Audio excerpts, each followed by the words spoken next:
Page number 108 आप लोग सारे जो है वो ओपन कर लें। न्यूमेरिकल्स करना है हमने आज, यूनिट 14 के न्यूमेरिकल्स करेंगे हम, ठीक है। तो क्लास है हमारी 10, सब्जेक्ट है फिजिक्स, यूनिट नंबर 14 और पढ़ेंगे न्यूमेरिकल्स। एमसीक्यूज इसके बाद कर लेंगे हम। तो पहला है न्यूमेरिकल 1। न्यूमेरिकल 1 कर लेते हैं हम पहले, ठीक है। फिर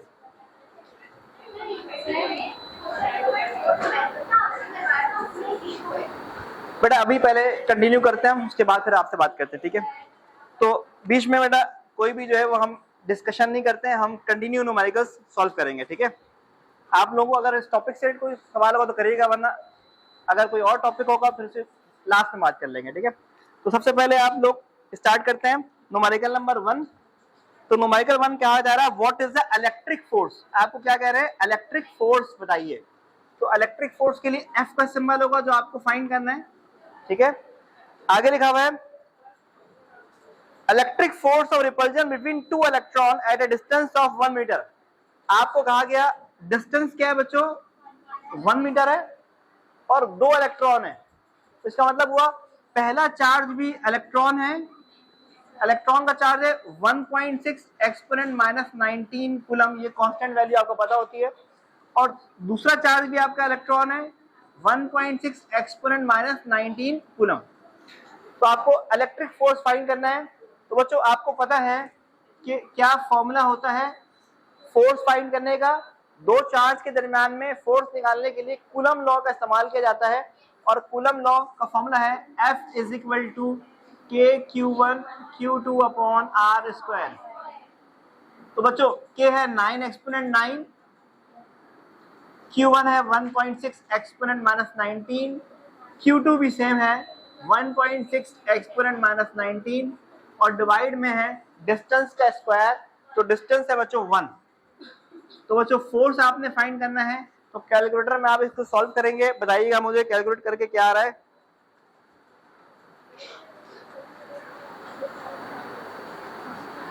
बताइएगा क्या फोर्स आ रही है हमारे पास।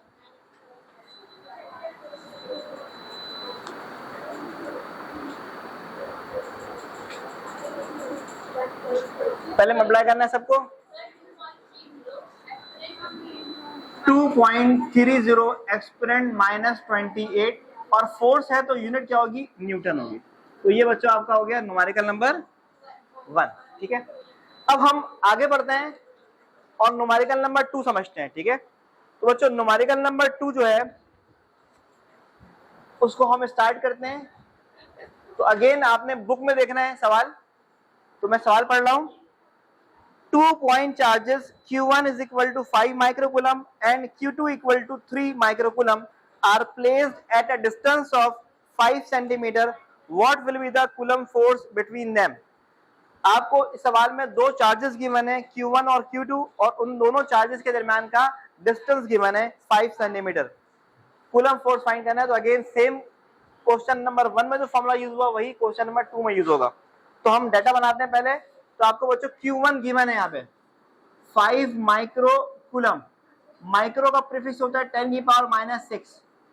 Q2 आपको गिवन है बच्चों सवाल में 3 माइक्रो कूलम, तो माइक्रो का प्रीफिक्स अगेन 10 की पावर माइनस 6 कूलम। दोनों के दरमियान का फासला गिवन है 5 सेंटीमीटर। तो बच्चों सेंटीमीटर को मीटर में ले आने के लिए आप 100 से डिवाइड करते हैं, या सेंटी का प्रीफिक्स होता है 10 की पावर माइनस 2, ठीक है। दोनों बातें आप कर सकते हैं। आपको निकालना है फोर्स। तो बच्चों हम फोर्स निकालेंगे, तो सबसे पहले आपको अगेन सॉल्व करना है। तो फॉर्मूला आपको पता होना चाहिए। कूलम फोर्स का फॉर्मूला होता है के Q1 Q2 upon R square. ये फॉर्मूला आपको पता है।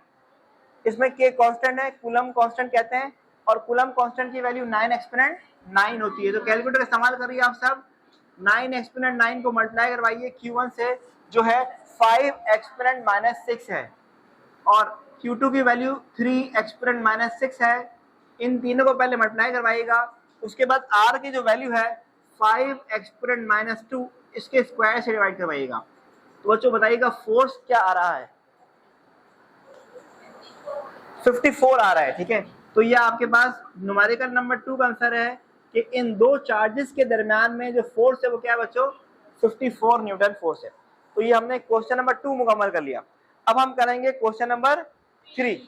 तो हम क्वेश्चन 3 स्टार्ट कर रहे हैं बच्चों। तो बताइए मैं यहां शुरू कर दूं क्वेश्चन 3, ठीक है। क्वेश्चन 3 भी हम स्टार्ट कर रहे हैं बच्चों। तो आप लोग क्वेश्चन 3 देखें। हम क्वेश्चन 3 में कह रहे हैं if 2 microcoulomb charge is placed in the field of 3.42 exponent 11 newton पर coulomb, what will be the force on it. आपको सबसे पहले चार्ज गिवन है, सबसे पहले क्या गिवन है बच्चों, चार्ज गिवन है। कितना चार्ज गिवन है आपको, चार्ज गिवन है 2 माइक्रोकूलम। 2 माइक्रोकूलम का चार्ज था जिसको रखा गया फील्ड में। तो इलेक्ट्रिक फील्ड को ई से लिखेंगे हम। इलेक्ट्रिक फील्ड कितनी थी बच्चों, 3.42 एक्सपोनेंट 11 न्यूटन पर कूलम आपको इलेक्ट्रिक फील्ड गिवन थी। और आपको बताना है कि अगर इस चार्ज को इस इलेक्ट्रिक फील्ड में रखेंगे तो बताइए इस चार्ज को कितनी फोर्स लगेगी। आपको फोर्स को फाइंड करना है बच्चों। तो इलेक्ट्रिक फील्ड इंटेंसिटी का फॉर्मूला आपको पता होगा। इलेक्ट्रिक फील्ड इंटेंसिटी का फॉर्मूला होता है फोर्स पर यूनिट चार्ज, ठीक है, ये फॉर्मूला है। तो बच्चों आपको यहाँ पर फोर्स फाइंड करना है। तो फोर्स को पहले सेपरेट करिएगा, ई वैसी रहा, क्यू डिवाइड से चला जाएगा मल्टीप्लाई में। तो फोर्स फाइंड करना है बच्चों। तो फोर्स ई क्यू होता है। अच्छा पहले आपको कन्वर्ट करना है, माइक्रो का प्रीफिक्स होता है 10⁻⁻6, ठीक है। तो ई वैसी ई की वैल्यू आएगी 3.42 एक्सपोनेंट 11, ये ई की वैल्यू आ गई। अब आएगी क्यू की वैल्यू, क्यू की वैल्यू है 2 एक्सपोनेंट -6। तो कैलकुलेटर का इस्तेमाल करके बताइए मुझे कि इन दोनों को मल्टीप्लाई करने के बाद क्या वैल्यू आपके पास आ रही है। 684,000 न्यूटन फोर्स है। तो यूनिट क्या होगी बच्चों, फोर्स की यूनिट होगी न्यूटन। तो ये आपके पास ये आ रहा है आंसर, ठीक है। ये है क्वेश्चन नंबर 3। अब क्वेश्चन 3 आप लोग कर चुके हैं। तो इसके बाद हमने क्वेश्चन नंबर 4 स्टार्ट करना है। तो ये मैं इस साइड से मिटा के क्वेश्चन 4 यहाँ मैं इस साइड कर रहा हूँ। तो आप लोगों ने पहले क्वेश्चन 3 नोट कर लेना है, फिर उसके बाद हम क्वेश्चन 4 पे जाएंगे। तो बच्चों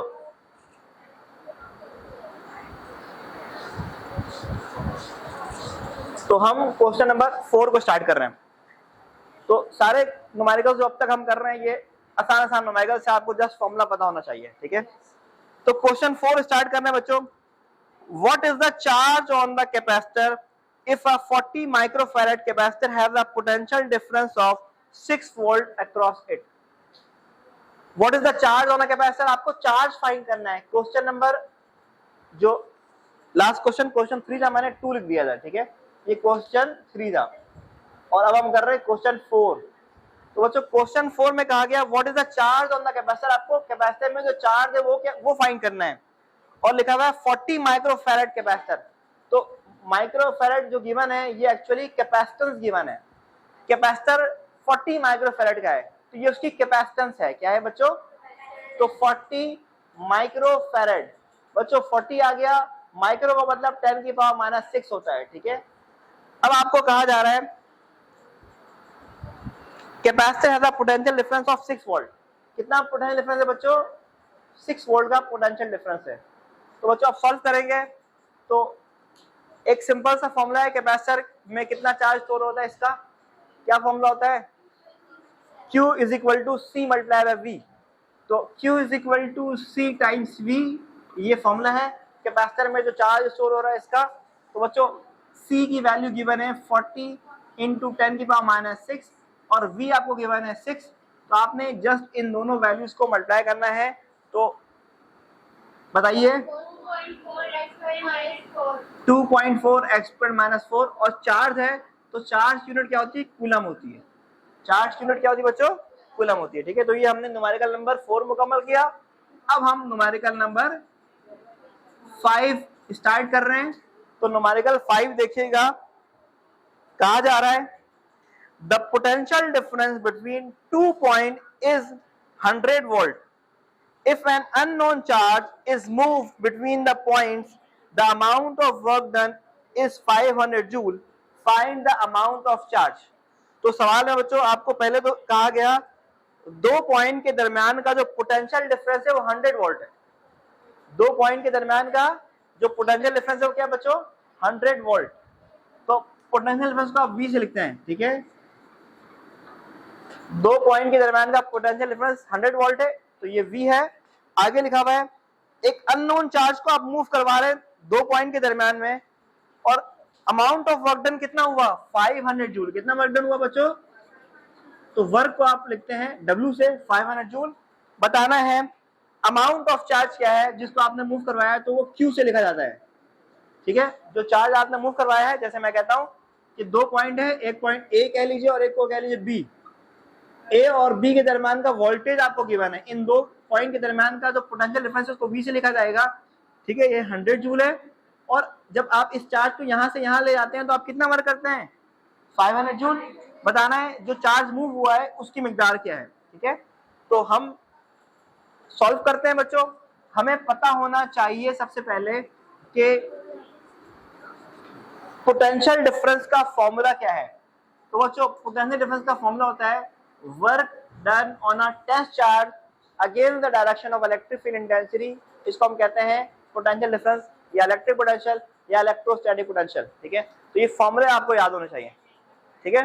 तो बच्चों इसमें आपको वोल्टेज गिवन है कितना? 100 गिवन है, वर्क गिवन है 500। आपको निकालना है चार्ज, तो चार्ज की वैल्यू जो फाइंड करनी है वो चला जाएगा इस साइड पे, तो 500 डिवाइड बाय 100, तो आपके पास चार्ज आ जाएगा 5।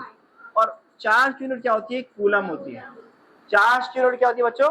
कूलम होती है। तो इस तरह आपने ये मुकम्मल कर लिया कि चार्ज फाइंड हो गया आपके पास, ठीक है। तो ये न्यूमेरिकल नंबर 5 था। अब हमें करना है न्यूमेरिकल नंबर 6, जो कि इस चैप्टर का लास्ट न्यूमेरिकल है बच्चों। तो न्यूमेरिकल 6 हम लोग करते हैं। न्यूमेरिकल 6 में कह रहे हैं find the equivalent capacitance when a 4 microfarad, 3 microfarad and 2 microfarad capacitors are connected in series. 3 capacitors को सीरीज में कनेक्ट करना है। बताइए इक्विवेलेंट कैपेसिटेंस क्या होगा। तो 3 कैपेसिटर कौन कौन से हैं बच्चों? पहले देख लेते हैं। क्वेश्चन नंबर 6 हमारा ये 3 कैपेसिटर है। पहला है 4 माइक्रोफैराड, दूसरा कैपेसिटर है बच्चों 3 माइक्रोफैराड, और तीसरा कैपेसिटर है 2 माइक्रोफैराड। ये तीनों कैपेसिटर्स को आपने कनेक्ट किया है सीरीज में। बताना है इक्विवेलेंट कैपेसिटेंस क्या होगी। तो बच्चों इक्विवेलेंट कैपेसिटेंस इन सीरीज का फॉर्मूला आपके पास मौजूद है। बताइएगा क्या फॉर्मूला है। हाँ, आपको पता चल गया है कि इक्विवेलेंट कैपेसिटेंस का फॉर्मूला क्या है बच्चों। तो हम लिखते हैं इक्विवेलेंट कैपेसिटेंस का फॉर्मूला क्या है। तो सीरीज में अगर कनेक्ट हो तो हम ऐसे लिखेंगे इन सीरीज। सीरीज में इक्विवेलेंट कैपेसिटेंस का फॉर्मूला होता है 1/C is equal to 1/C1 plus 1/C2 plus 1/C3। तो C1 की जगह आप लिखेंगे 4, C2 की जगह लिखेंगे आप 3 और C3 की जगह लिखेंगे 2। तो आपने बच्चों इसका एलसीएम लेना है। तो एलसीएम लेंगे आप, कैसे लेंगे? पहले तो तीनों को बढ़ाए में लिख दीजिए, ठीक है। फिर इसको मल्टीप्लाई करना है एलसीएम से, तो आ जाएगा 3 × 2, फिर प्लस, फिर इसको मल्टीप्लाई करना है एलसीएम से, तो 4 और 2 आ जाएगा।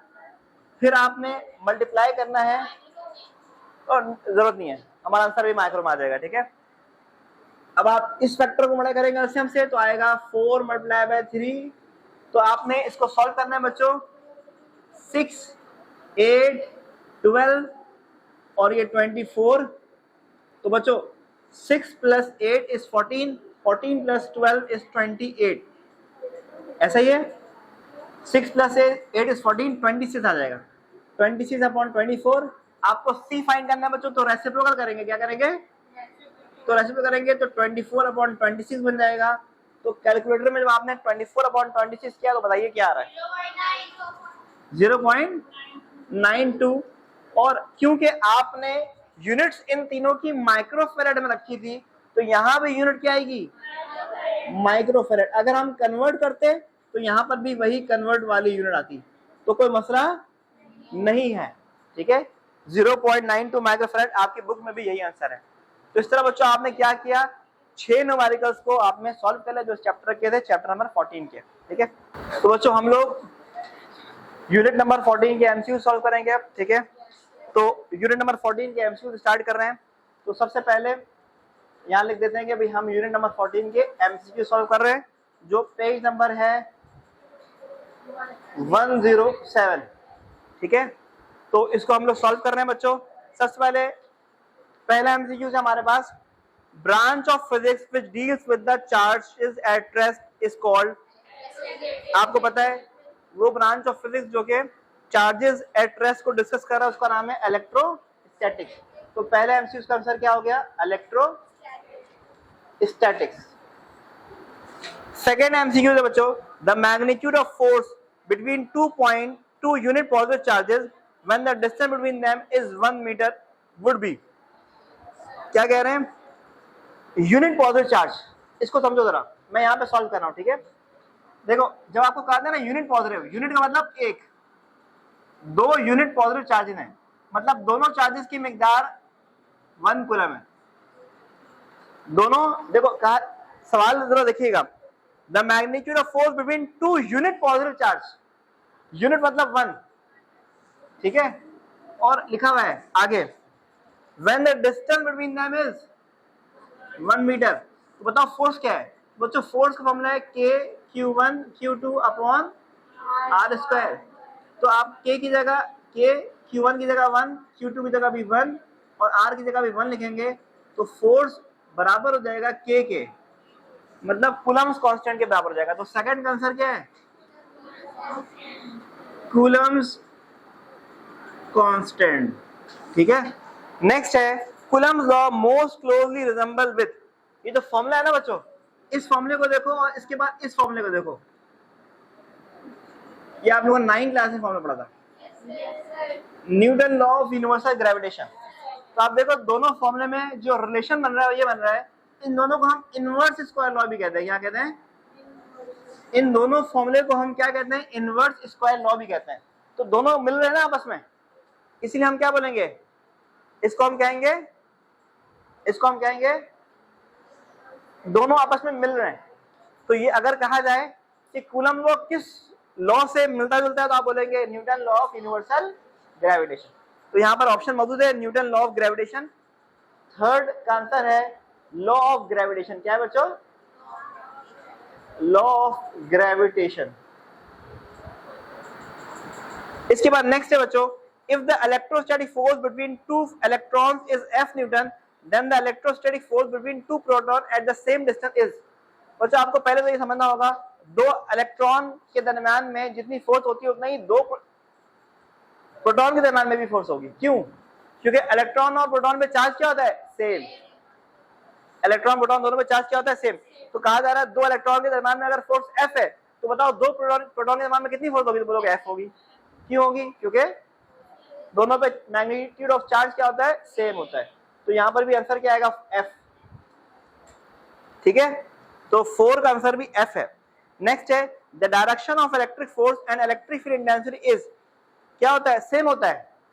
क्या होता है, इलेक्ट्रिक फील्ड और इलेक्ट्रिक फोर्स के दरम्यान का जो दोनों की डायरेक्शन जो है वो सेम होती है, तो पैरेलल टू ईदर। क्या होगा, सेम का मतलब पैरेलल टू ईच अदर, ठीक है।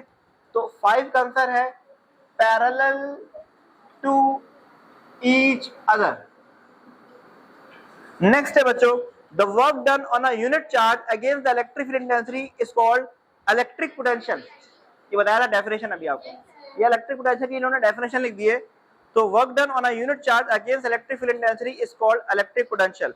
तो 6 का आंसर है इलेक्ट्रिक पोटेंशियल है इसका आंसर। नेक्स्ट है 7 में कह रहे हैं the capacitance of capacitor increases when they connected इन। आपको बताया था फॉर्मूला, सीरीज का फॉर्मूला बच्चों ये था, समझिएगा।